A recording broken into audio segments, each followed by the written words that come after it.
teman-teman semua ikut timeline tu, insya-Allah kita akan berjalan dengan lancar. Okey. Okay. Cepat-cepat. Terus nak bawah. Nampak si tipe nama? Si nak? Okay. Ada nak iya.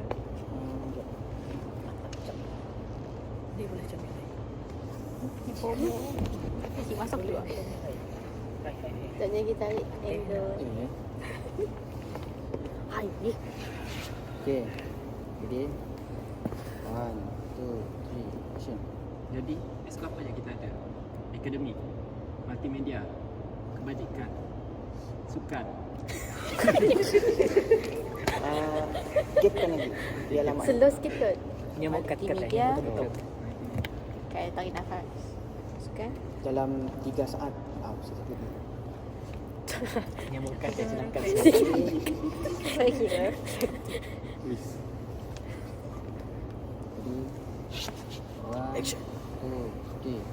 Okey, SK apa yang kita ada? Multimedia, akademik, sukan, kebajikan, hubungan luar. Dia dah depan dah.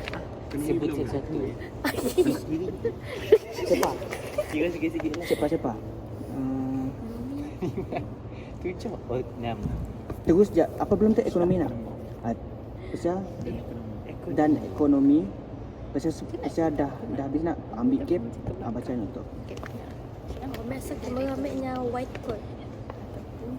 Kamera depannya. Okay, ready. And action. Dan ekonomi. Kami harap dengan kerjasama kita semua tu kita dapat membak nama Persatuan Mahasiswa Sarawak di seluruh USIM. Biar USIM kenal kita sampai. Okay.